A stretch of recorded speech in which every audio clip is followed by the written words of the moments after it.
Good morning, dear students. I hope you all are fine and safe in home. Welcome back to our English class. So, we had completed the lesson 2 for part 1, the sound of music. I hope you understood that the lesson well. And let's we move on the next part, the Shehnai of Bismillah Khan. This chapter is about two music masters and their lives. We will learn about the multi-percussionist Evelyn Glennie, and now we are going to learn about the Bismillah Khan. Who was Evelyn Glennie? Evelyn Glennie was the musician, and she is the masters of playing the xylophone. Okay, so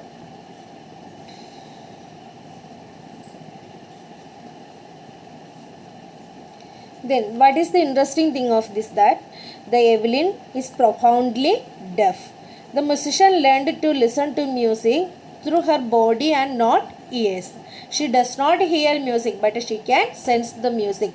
Her this talent was acknowledged by who? Ron Probst. He discovered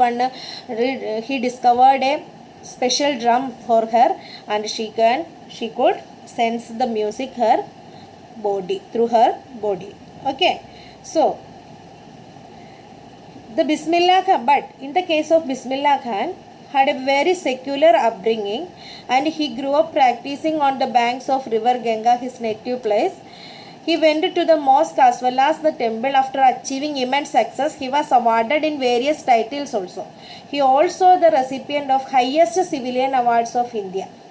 What is that? The Bharat Ratna. The highest civilian award of India is Bharat Ratna. How you know about the Bismillah Khan? He was the one of the famous Shehnai player. He is the king of this Shehnai. Okay, so most importantly, he represented in India on the international stages. So many foreign countries he represented India on the international stage as well. An auditorium in Tihar is also by his name. Moreover, despite many opportunities, Bismillah Khan never left his hometown Varanasi. Whatever opportunities he had got, he never left on his hometown. He decided that his life to music and passed away in 2006. And he was born in 21st March 1916, already mentioned here. Okay, so in this lesson, starting is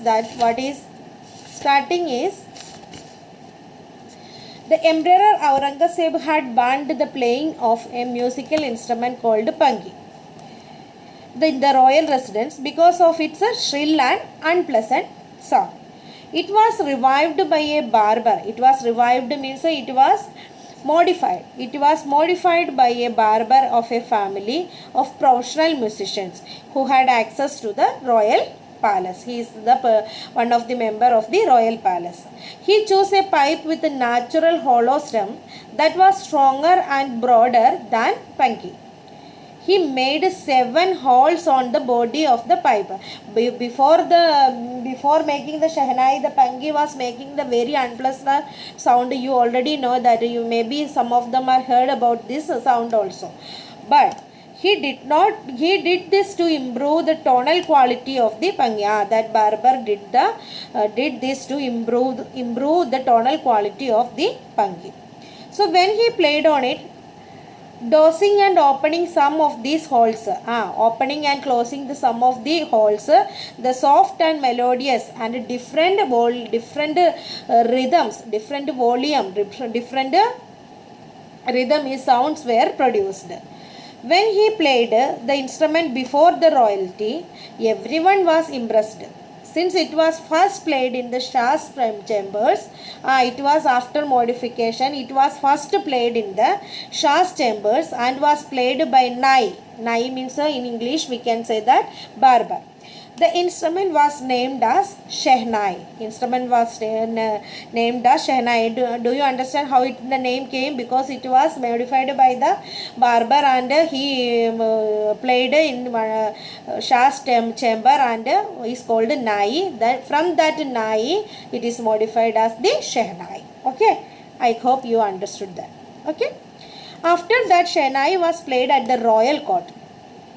It is still played in temples and weddings because of it is considered the auspicious sound. But the credit goes to Ustad Bismillah Khan, who had brought Shehnai onto the classical stage. Understood? When he was a 5-year-old boy playing the gilli danda in the childhood, you also played, and I also played this gilli danda. It is a childhood game. He would sign the Bhojpuri Chaita at Biharji temple at Dumron in Bihar, and it would get a big laddu as prize from the local Maharaja. He was continuously playing this Shehnai in the temple, and they were give the prize as like a laddu. As a prize from the local Maharaja. Understood? So, Ustad Bismillah Khan was born 21st March 1916 at Dumron in Bihar. He belonged to well-known family of musicians from Bihar. Actually, he was a by-born talented person. Her family background also like a musicians. When he was 3 years old, his mother took him to his maternal uncle's homes in Benares, mother's brother's home. He took him by his mother. He was fascinated his uncle Ali Books, who was employed to play Shehnai at Vishnu temples at Varanasi. Gradually, Bismillah Khan started getting lessons in playing in Shehnai. When he was young, he used to practice for hours in solitude at the temples at Balaji and Mangalamaya, and on the banks of the Ganga. The flowing waters of Ganga inspired him to improve and invent ragas because he liked too much the Ganga river. That's why the flowing water inspired him to improve and invent ragas. Ragas means music. New ragas that were earlier considered beyond the range of Shehnai. Understood? Bismillah Khan accompanied his uncle to the Allahabad Music Conference when he was just 14 years old. He accompanied with his uncle in the Allahabad Music Conference. At the end of the recital, Ustad Fayaz Khan patted his back and said, "Work hard. You shall make it." Ustad Fayaz Khan also a musician, and he did make it with the opening of the All India Radio Lucknow in 1938. He soon became an often heard Shehnai player on the radio. When India gained independence, when was our independence? Everybody knows. 15th August 1947, is it? So, Bismillah Khan became the first Indian. Wow, what is the great achievement for him? Bismillah Khan became the first Indian to greet the nation with his Shehnai. Understood? So, Bismillah Khan, after all, Bismillah Khan had given many memorable performances both in India and abroad stages also.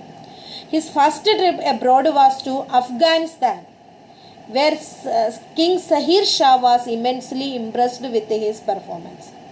That time King Sahir Shah was the king of the Afghanistan. The king gifted him priceless Persian carpets and other souvenirs.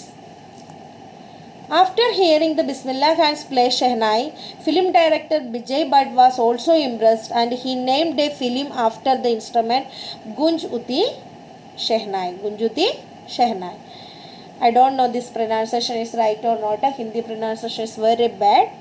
So, Bismillah Khan scored the music for this film, and for Vikram Srinivasa, For Vikram Srinivasa's Sanadi